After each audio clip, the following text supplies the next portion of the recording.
दोस्तों नमस्कार, कैसे हैं आप सब। जी लीजिए, तो आपके सामने एक अपना व्यंग लेख मैं आपको सुना रहा हूँ, जिसका शीर्षक है आपातकाल व्यंग का। बस इतना आग्रह है कि व्यंग जहाँ पर आपको गुदगुदाए, हंसाए या कहीं पर कचोटे, तो उसकी प्रतिक्रिया आप जरूर दें। जी मैं शुरू करता हूँ।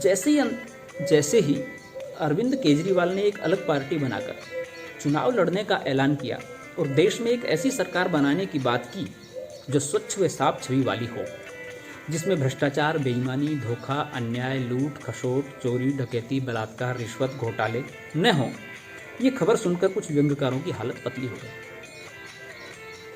कुछ का हाजमा खराब हो गया जी, कुछ को मितली आने लगी, किसी को जुकाम हो गया तो किसी को बुखार हो गया, एक दो को तो अफारा भी आने लगा। कहने लगे, भ्रष्टाचार व बेईमानी के अनेक मुद्दों पर कई लेखों का प्लॉट हमने पेट में कई दिनों से गुड़गुड़ा के पाल रखा था, लेकिन अब तो निकल ही नहीं पाएगा। लगता है पेट खराब होकर के ही रहेगा। अखबारों में प्रतिदिन लेख लिखने वाले एक व्यंग्यकार का तो हृदय आघात के साथ साथ मस्तिष्क आघात भी हो गया। एक स्तंभ लिखने वाले व्यंग लेखक तो कोमा में ही चले गए, 2-3 आईसीयू में भी भर्ती हो गए। इन सब की हालत को देखते हुए एक लगभग 50 वर्ष के युवा व्यंग लेखक, भारत में यह उम्र युवा की मानी जाती है ना इसलिए फिर वे राजनीतिक क्षेत्र हो या सांस्कृतिक साहित्य में तो 40 का व्यक्ति जन्म ही लेता है, और जब तक किसी प्रतिष्ठित आलोचक महोदय के पालने में झुलाया न जाए तब तक वह युवा तो दूर, किशोर भी नहीं हो सकता, और स्त्री उसकी तो बात ही छोड़ दी। ऐसे एक युवा लेखक ने विशेष व्यंग्यकार सम्मेलन बहुत ही आपातकालीन स्थिति में बुलाया। सभी व्यंग्यकार आए और आकर अपने अपने विचार से समस्या पर विचार करने लगे। जी, एक बोले, ये सरासर गलत है, हमारी रोजी रोटी पर हमला है, हम लोग तो निहत्थे हो गए। दूसरे बोले, अजी निहत्थे क्या, 100% बेरोजगार कहो बेरोजगार। एक नवोदित व्यंग्य लेखक बोला, अजी इसे कहते हैं शादी होते ही पता लगना कि हम तो बाम हैं, अब जन ही नहीं सकते लेख रूपी संतान। एक अन्य बोला, अजी अब क्या होगा हमारा, खुदा जाने, बिना भ्रष्टाचार, घोटाले, दोगले चरित्र, बेईमानी, विसंगति, अन्याय, अनैतिकता, विद्रूपता कि हम क्या करेंगे, किसी को मुंह दिखाने के काबिल नहीं रहे हम, अब किस पर लेख लिखेंगे। अरे जब सरकारें साफ छवि की हो जाएंगी, किसी प्रकार का भेदभाव, अन्याय, बेईमानी, अत्याचार नहीं होगा, कोई भी नेता, अफसर, व्यापारी जब भ्रष्टाचार, बेईमानी नहीं करेंगे तो हमारे धंधे का क्या होगा, हमारे तो बच्चे ही भूखे मर जाएंगे। जी शुक्रिया। कौन बनेगा हमारे व्यंग्य लेख का विषय, हम क्या करेंगे, हम तो जीते जी मर गए। हे भगवान, ये कहाँ का न्याय है। कुछ लोगों के लिए हमारा रोजगार क्यों छीना जा रहा है, हमारे बाल बच्चों को क्या होगा। अरे हमारे देश में तो भ्रष्टाचार बेईमानी नए नहीं है, सदियों से चले आ रहे हैं, और अब तो इनको विदेशी या रिफ्यूजी कहकर भी नहीं भगाया जा सकता। इनके तो आधार, राशन, बीपी, एलपी, सीपी यानी अन्य प्रकार के सभी कार्ड बन गए हैं, और हमारे नेताओं ने बहुत शीघ्र और परमानेंट बनवाए रखे हैं, फिर भी इनको देश निकाला। ये बहुत गलत बात है, बहुत गलत है। एक ने कहा, मेरी तो समझ में नहीं आ रहा कि ये वो नेता ही क्या जो अपना खानदानी पेशा ही छोड़ दे हैं? वर्षों से चली आ रही है रिश्वत व झूठ की परंपरा एक झटके में खत्म। ये भारतीय इतिहास का सबसे अनोखा और मैं कहता हूँ विचलित करने वाला समय, और उस इतिहास में हम कहीं नजर नहीं आएंगे, कैसे हो सकता है। जी शुक्रिया। एक बोला, अरे तुम्हें इतिहास की पढ़ी है, हमारा तो वर्तमान खतरे में पड़ा है। कोई एक और बोला, मैं तो कल ही एक भ्रष्ट नेता पर एक व्यंग्य लेख लिखने वाला था, जिसकी वजह से विपक्ष वाले मुझे अकादमी में एक पद भी देने की घोषणा करने वाले थे। एक बोला, अरे तुमको अकादमी के पद की पड़ी है, यहाँ तो 50,000 का नुकसान हो गया। कैसे? अभी कल ही दैनिक हिंदी खबर से समझौता हुआ था, रोज एक नेताओं की भ्रष्टता पर लेख लिखने का। मैंने तो कल ही 4 लेख लिख मारे। अगले माह से प्रकाशित होना था। एक लेख के 1000 दे रहे थे। अब कहाँ से लिखूंगा लेख? कहाँ से लाऊं भ्रष्ट नेता? सारे ईमानदार आएंगे, एक भी घोटाला नहीं करेगा। एक ने पूछा, एक ही दिन में 4 लेख? बहुत तेज गति से लिखने व सोचने की क्षमता है आपकी। वे बोले, अरे ओ परसाई के चेले, इसमें लगता ही क्या है? अरे नेट से किसी भी लेखक के लेख को डाउनलोड करो, थोड़ा ऊपर से और थोड़ा नीचे से बदल दो, बस हो गया मौलिक, और भेज दो। किसी के पास समय है क्या जांचने का, पढ़ने का, असली नकली के फर्क को समझने का?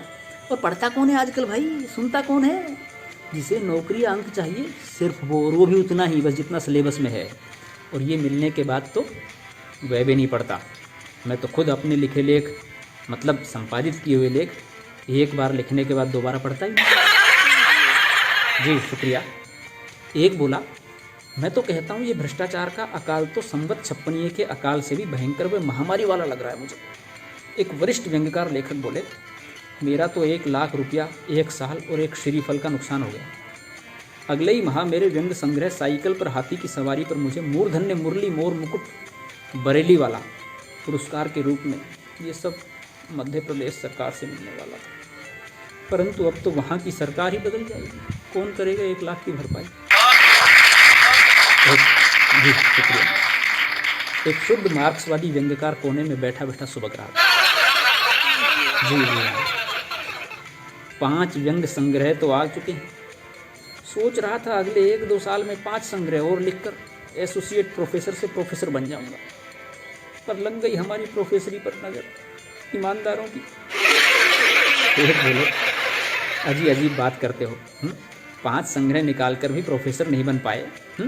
मैं कहता हूँ, क्या खाक वाक्य एवं शब्दों को जोड़ते होंगे आप लेखों में? जब इतना भी जोड़ तोड़ नहीं कर पाए तो 5 पर प्रोफेसरी मिल सके हैं? यहाँ देखो, 2 में हेड ऑफ डिपार्टमेंट बने हुए हैं। उसने पूछा, कैसे? वो बोले, हाँ बड़ा आसान है, या तो हमारी तरह किसी का हाथ पकड़ लो, या वर्मा जी की तरह कार नहीं तो साइकिल की सवारी व वकालत करो, या चौधरी जी की तरह सैनो पाउडर नहीं कमल के फूल की महक से चिपके रहो, या फिर अवस्थी जी की तरह जानवरों से प्यार करना शुरू करो और हाथी की सवारी करो। फिर देखो प्रोफेसर क्या, एक संग्रह में ही डीन क्या वीसी तक की कुर्सी तक पहुंच जाओगे। अन्यथा जाओ वहीं, हो सकता है वहाँ भी ना रहो। एक बोला, परंतु अब तो यह संभव नहीं है। सब लोगों के विचार सुनकर अंत में संयोजक महोदय खड़े हुए और उन्होंने अपना मत रखा। देखिए, हम सब की समस्या बड़ी समस्या है, विकट समस्या है, कठिन समस्या है, गंभीर समस्या है। पर उससे भी बड़ी समस्या यह है कि यह समस्या मात्र एक समस्या है, समाधान कुछ नहीं। क्योंकि ले दे के कुछ करने वाली पहले जैसी स्थिति के दिन अब लग चुके हैं। अतः हम सबको यह करना चाहिए कि अपना विषय बदल लेना चाहिए। क्योंकि वैसे तो यह समस्या मात्र व्यंग लेख लिखने वालों की ही नहीं है, वरन संपूर्ण हिंदी साहित्य, अंग्रेजी साहित्य, वैसे अंग्रेजी का साहित्य हमारे यहाँ नाम मात्र का है, परंतु उसका जिक्र करना इसलिए जरूरी है ताकि समस्या गंभीर लगे। जी शुक्रिया। ताकि समस्या गंभीर लगे, क्योंकि जहाँ अंग्रेजी की बात आती है वहाँ गंभीरता जरूर आती है, ऐसा लोगों का मानना है और उनका भ्रम है। और हम कोई नेता थोड़ी हैं जो नया कानून बनाए, अतः भ्रम को नहीं तोड़ना चाहिए। अतः यह भ्रम का किला क्यों ध्वस्त किया जाए, बना ही रहने दो। हम तो अंग्रेजी का नाम भी ले लेते हैं क्योंकि कुछ लोगों का यह भी मानना है कि यदि अंग्रेजी में रोया जाए तो सरकार भी जल्दी सुने। शुक्रिया। शायद इसी के बहाने हमारी भी सुनवाई हो जाए। खैर, उर्दू साहित्य व अन्य सामाजिक कार्य करने वाले संगठनों की भी समस्या है, परंतु हम तो अपना ही घर बचा सकते हैं, दूसरे के घर की चिंता दूसरे करेंगे। जले तो जले या बचे तो बचे। तो मुझे लगता है हमें अपना अगला विषय गधा, कुत्ता या बकरी को बनाना चाहिए, क्योंकि इन अलादीन के चिरागों पर लिखकर बुरे बुरे व्यंग्यकार भी अच्छे हुए हिट हो गए हैं। और फिर ये गरीब जानवर हैं, गरीब की जोड़ी, सबकी भाभी। जी शुक्रिया। और दोस्तों, इतिहास गवाह है, व्यंग्यकार शरद जोशी किसकी देन है? गधे की। एक गधा और हौलादार था। हिट हो गए ये नाटक लिखकर, गधा भी और शरद जोशी भी। मेरा मतलब ये नाटक भी। कृष्णचंद्र किसकी वजह से बड़े व्यंग्यकार बने? गधे की वजह से भाई। एक गधा नेफे में। भारतेंदु हरिश्चंद्र को गद्य का पहला व्यंग्यकार किसने बनाया? किसने? बकरी ने। अंधेर नगरी चौपट राजा। सर्वेश्वर दयाल सक्सेना को व्यंग रचनाकार व नाटककार किसने बनाया? बकरी ने। जी हाँ, और व्यंग क्षेत्र के प्रथम सशक्त हस्ताक्षर हरिशंकर परसाई को किसने सफलता की उच्चतम सीढ़ी पर बैठाया? इन्हीं गधों ने, बकरियों ने, कुत्तों ने। एक मध्यम वर्गीय कुत्ता, गधा और मोर, कुत्ता और भोर। यही नहीं, आप आधुनिक युग में लिखे गए बहुत सारे व्यंग्यकारों को देख लीजिए, जैसे रविंद्रनाथ त्यागी का भी ने पशु इश्क गजब का था। उन्होंने भी कुत्ते, गधे, चूहे व उल्लू पर खूब अपनी कलम घिसी है, तब जाकर उन्हें व्यंग्यकार माना गया। श्याम सुंदर घोष ने एक उल्लू कथा में अपना जानवर अटैचमेंट बताया है। प्रेम जन्मेजय भी मंत्री जी का कुत्ता के माध्यम से अपना जानवर प्रेम जाहिर करते हैं। बालेंदु शेखर तिवारी ने भी जानवरों के खूब साक्षात्कार लिए हैं, जिनसे एक वानगी है इंटरव्यू नई पीढ़ी के चूहे का। मित्रों, और भी न जाने कितने श्रेष्ठ व्यंग्य लेखक इस अनमोल व सदाबहार विषय से अपने बच्चों के व उनके बच्चों के पेट भरने के अलावा चारों काल भी सुधार चुके हैं। अतः बस इस ईमानदारी के दौर में जहाँ व्यंग्य लंगड़ा व लूला होने के कगार पर है, उसे एक अदद गधे या कुत्ते की बैसाखी के समर्थन की जरूरत है, और इस बात को हमें सहदुख स्वीकार करना चाहिए, और यही हमारा नैतिक व भौतिक दायित्व भी है। जी शुक्रिया। और सबसे बड़ी बात, ये जानवर नेताओं की तरह हमें बीच राह में धोखा नहीं देते। जी शुक्रिया। ये बहुत वफादार होते हैं, नेताओं से तो ज़्यादा ही होते हैं। इतनी ही देर में किसी ने टेबल पर रखी शरद जोशी व हरिशंकर परसाई की तस्वीरों को हटाकर गधे व कुत्ते की 2 सुंदर तस्वीरें लगा दी। शुक्रिया। इतनी ही देर में टेबल पर रखी शरद जोशी व हरिशंकर परसाई की तस्वीरों को हटाकर किसी ने गधे और कुत्ते की 2 सुंदर तस्वीर लगा दी। सब लोग उनके सामने झुककर, हाथ जोड़कर और कुछ तो साष्टांग होकर प्रणाम कर रहे।